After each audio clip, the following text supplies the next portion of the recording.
Hello, my lovely rose garden. This video is going to be a little bit different from my usual review format.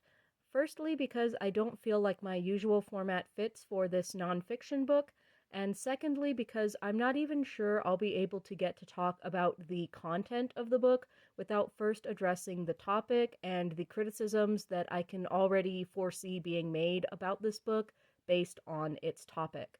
So let's just address that first and address how it affects me personally, and then hopefully there will be some time left over to actually talk about how the book does at portraying the content and being a resource for teachers.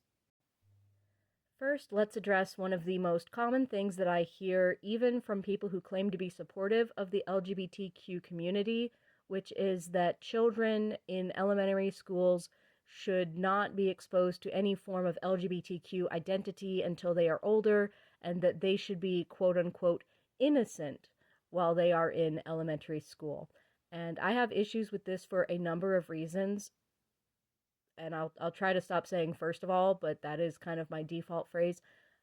There is nothing non-innocent about LGBTQ identity as a concept.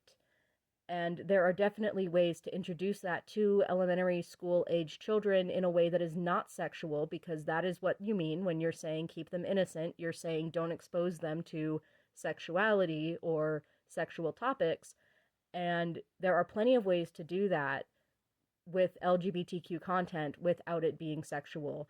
The constant sexualization of our community from outsiders is something that weighs on me heavily as a queer teacher, as someone who unfortunately cannot just be who I am without parents or administrators or other people who are not in my classroom jumping to conclusions about what my behavior and conduct must be around my students.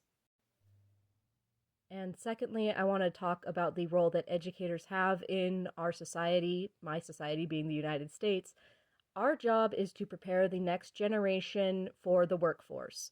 And I know that we have a lot of feelings about that, and if that's what education should be, and there's a lot of philosophy around it, but when you strip all that away and get down to just the bare bones, what is your job? What is your job description on paper? That's what it is. We are here to provide our students with the appropriate academic and social tools that they will be successful in the workforce once they age out of education and start working.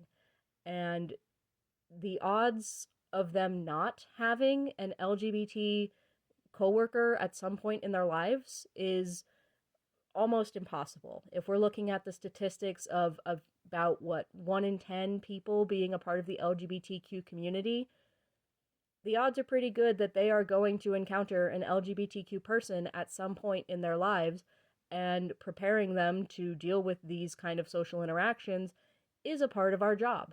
They need to be able to work with people who are different from them, or to navigate situations that might call for empathy and respect toward people who are different from them.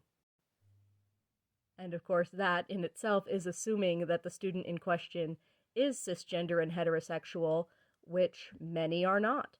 I teach elementary school, and I have taught a variety of different grades within elementary school, and I have not had a single class where at least one of my students didn't identify as something other than cisgender or heterosexual. Yes, this includes students as early as second graders who are starting to question their identities. This is not uncommon. It has happened, like I said, every single year. I have classrooms of at least 20 students. Statistically, probably at least 2 of those students are LGBTQ, and they might not know that about themselves yet, and it's not my business to really question that, but odds are good that they're going to come to that realization someday, and it's a lot easier for them to move forward in their lives and to be successful in the workplace if they have a foundation of understanding for what they are going through and understand that it is not abnormal and that it is not something that they need to be ashamed of. Outside of those students I've had who have been LGBTQ themselves, I have also had students who have LGBTQ family members. I have had students who have come up to me and told me about their older siblings being gay or trans. I have had students who have uncles or aunts who have transitioned. I have had students who have attended gay weddings for either their aunts and uncles, their older siblings, their family friends. It is not something that they are ignorant of, and children actually do notice a lot more in the world than a lot of adults give them credit for. They know when things are considered abnormal, they know when things are considered taboo, and they do approach those topics a little bit differently than they would otherwise. I have had students who will bring these topics up to me very hesitantly because they're afraid that they're going to get in trouble. I've also had students come to me about things rather than their homeroom teachers because they know that I might be more accepting than other teachers would. And to hopefully circle back to the actual content of this book, all of what I have just discussed is actually included within the contents of the book under their rationale for teaching LGBT inclusive literature in elementary classrooms. These are topics that are going to come up, and whether they come up as early as first, second, kinder, or as late as high school, students are going to need to be prepared to engage with students who are in or related to the LGBTQ community at some point in a way that is cooperative and able to achieve goals, because that's what their adult lives are going to look like. Whether their personal beliefs on these topics are positive, negative, neutral, that doesn't really matter. And I will always tell my students that they are free to believe whatever it is they want to believe, but when you are in the classroom, when you are in your workplace, you need to be able to cooperate with your teammates, because that is how society functions. So by this point, I hope that anyone who would come into my comments calling me a groomer or having some other bad faith criticism have either done that already or otherwise left, because now I'd like to actually talk about the book and what's in it. And like I said, it does have that rationale for why teaching LGBT inclusive literature alongside your regular ELA lessons is a good idea.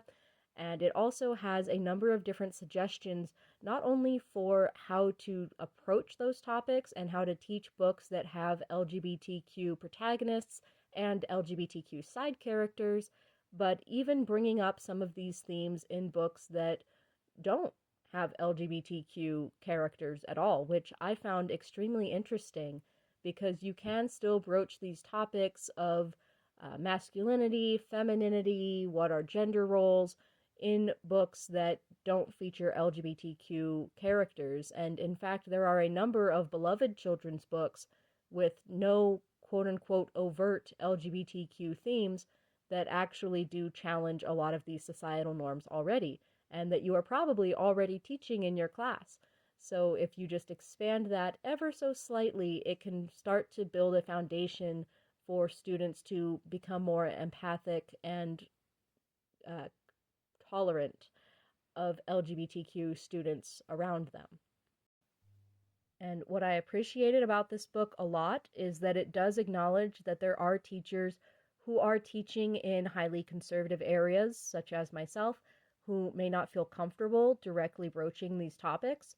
And it actually has a number of different suggestions for how you could kind of bring up these ideas without directly stating anything, because sadly there are people who, rather than accept the message of be kind and treat people with respect no matter who they are, would just jump to believing that we are sexualizing their children, which is the last thing on any educator's mind.